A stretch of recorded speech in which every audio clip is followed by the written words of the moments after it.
This is Words of Radiance with Dr. Troy Munson. Hello and welcome. I'm Dr. Troy Munson, and this is July of 2022 and our Independence from Negativity Month. And in this whole year, this is the year of yes. And I bring up those concepts because at this point, we're just beyond halfway.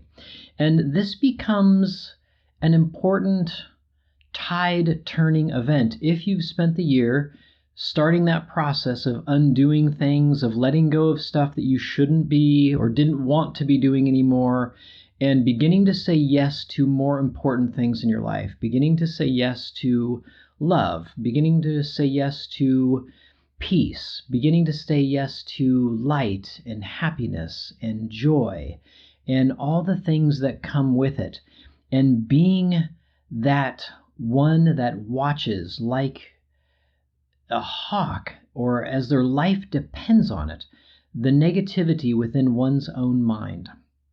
Now, this particular podcast then is going to fit right in with that, because we are going after really the crux of all of it. So imagine within your mind that you didn't know, anything, which is kind of where we are at birth. And so our body basically is moving around, and we find that some things tend to cause us pain and other things feel nice and soft and fuzzy and fun, and some things taste bitter and some things taste sweet and some things taste savory.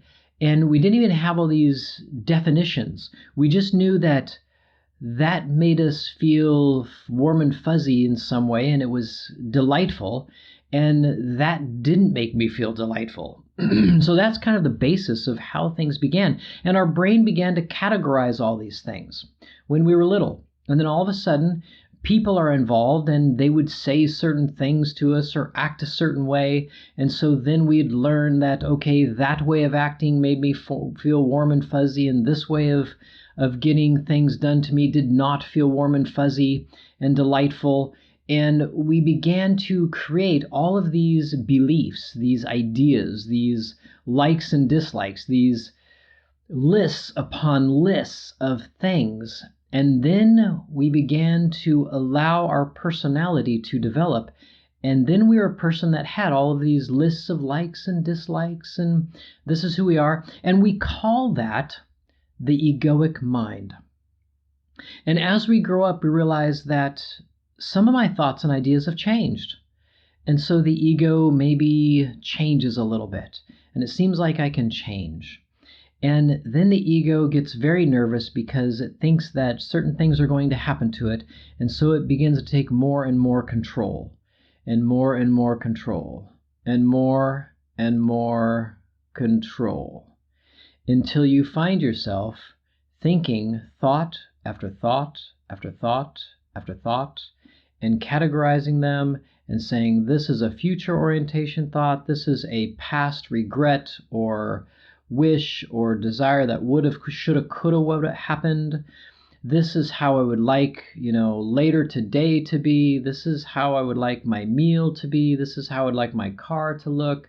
And if it doesn't look this way, then I think people might not like me. And so if it doesn't, that's going to be really bad. And now I'm going to think really awful things. And I'm going to be really sad about that. And this ego begins to direct and become the director of your life. Now, if you've never looked at it that way, please take a good, hard, long look at it. Because as you see it for what it is, you will inevitably start to realize that I don't think I want any of that.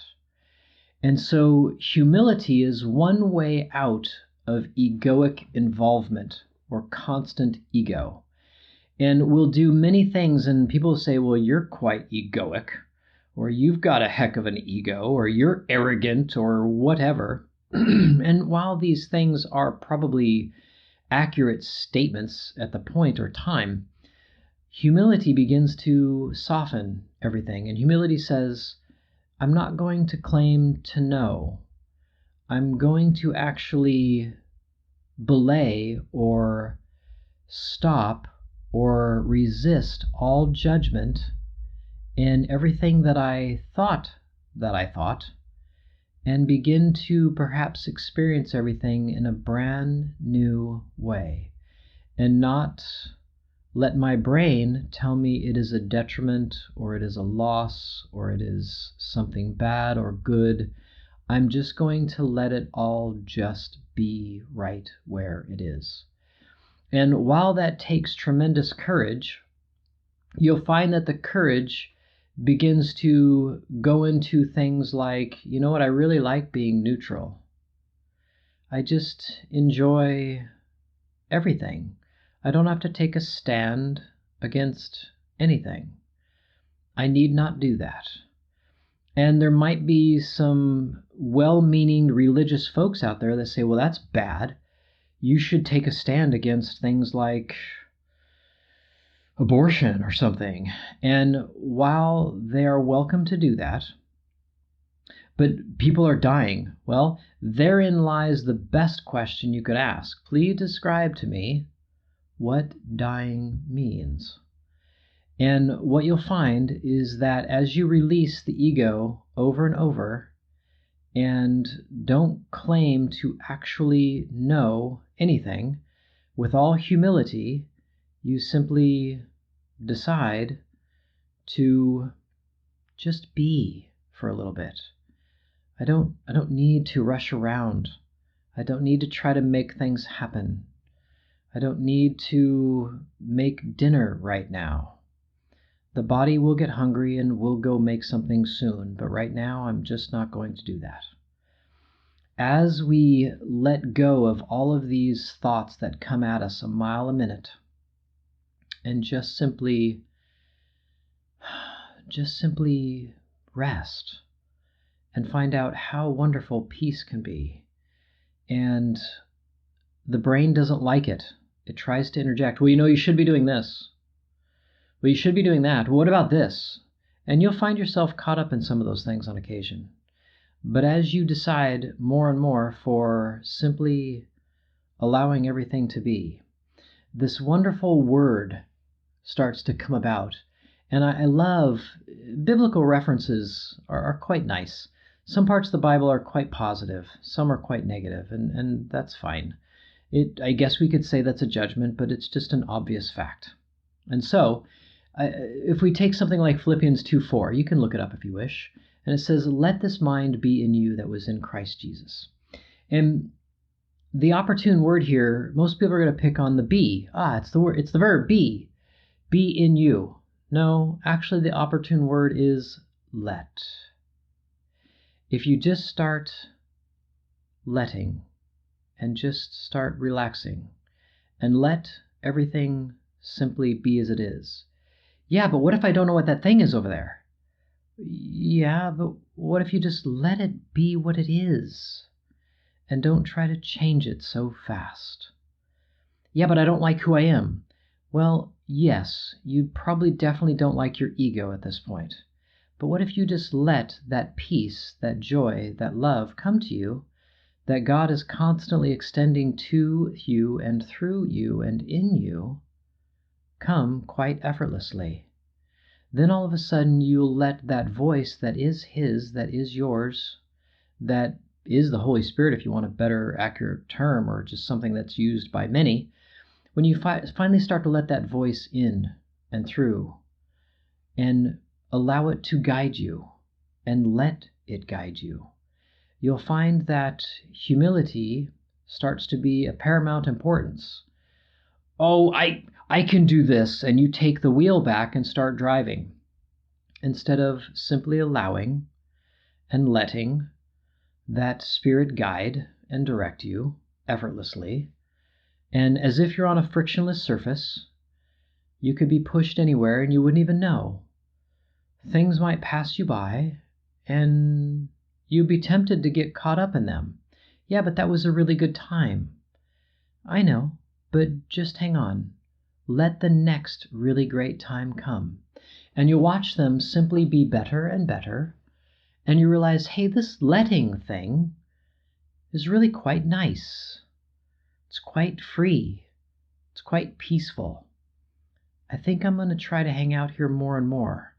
I'm not going to try to claim it, but I'm going to try to let it be present constantly. Then all of a sudden, these scriptures like poor in spirit that I did a podcast on not too long ago, the full definition of blessed is the poor in spirit, for theirs is the kingdom of heaven, the whole definition of that poor in spirit, that's a small s spirit. And that would basically be another way of being poor in ego, being humble. And so the expanded definition is empty of all desire to exercise self-will and to renounce all preconceived opinions in a wholehearted search for God. Now, this wholehearted search for God, if some of you don't like that word, put it something else there. But I'll have you close your eyes at this moment and do a little experiment. Now, when you have your eyes closed, if you're somewhere driving, you could pause, and I kind of encourage you to pull over. But if you don't want to, fine, continue to drive. So if you're sitting there and you are still and you can close your eyes, do. Now begin to be still enough and start asking yourself, where exactly am I in the body?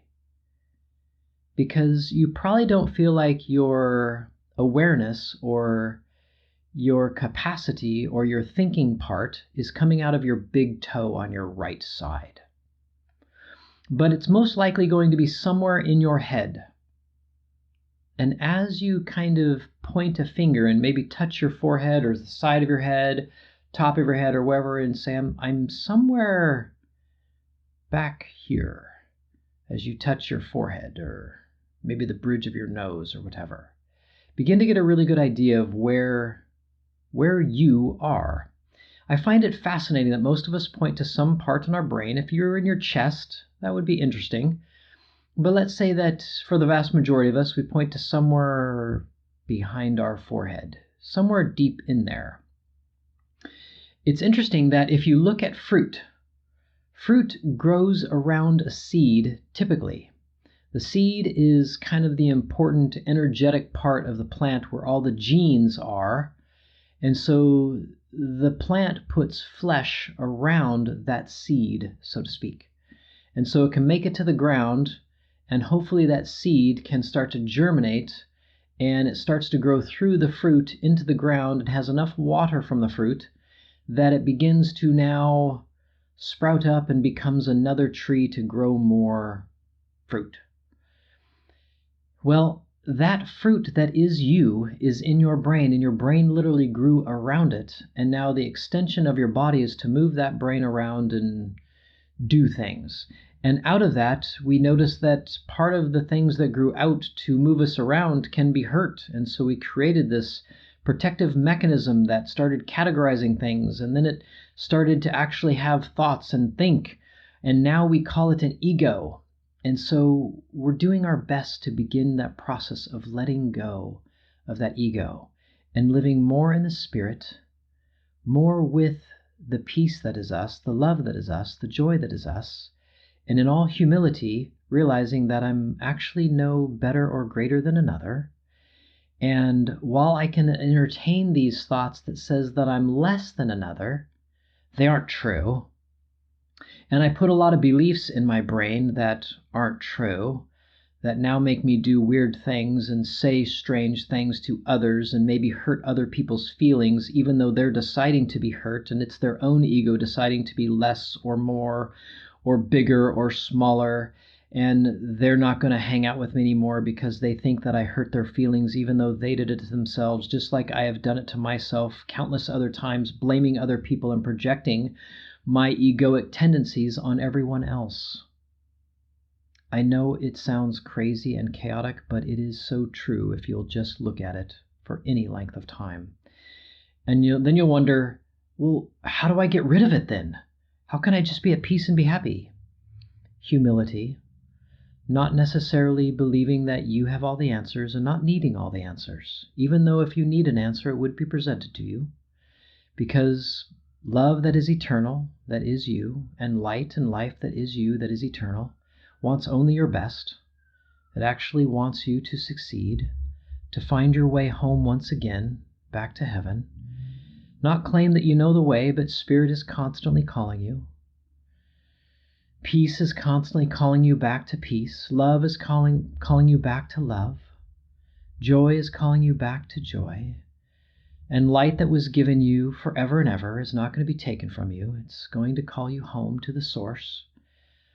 And you're going to find when you get there that the flesh will be let go of, this temporal existence gone, this ephemeral, wild stuff that we think that we're in that seems to demand our attention in so many ways becomes less and less. We find ourselves once again at peace door, and we gently open, and it opens at just the slightest touch. And the most amazing, beautiful light calls us forth back home. And we're just ecstatic to be there once again, all of us. And so we realize that maybe I should be putting my thoughts on whatever is true, whatever is noble, whatever is just, whatever is lovely, whatever is good rapport. On these things should I always put my attention and meditate on daily. And then all of a sudden, I'll realize that the peace that is God has always been with me and always will be with me. And then with all humility, I no longer desire to have the ego, and gently aside do I lay it, and it ceases to be altogether. And we teach the next person to do the same, and the next, and the next, and it gets faster, until finally all of us have let go, and once again, we're back home, where we've always wanted to be. Until next time, I'm Dr. Troy Munson. Thank you for listening to Dr. Munson's Words of Radiance. We hope you enjoyed our show.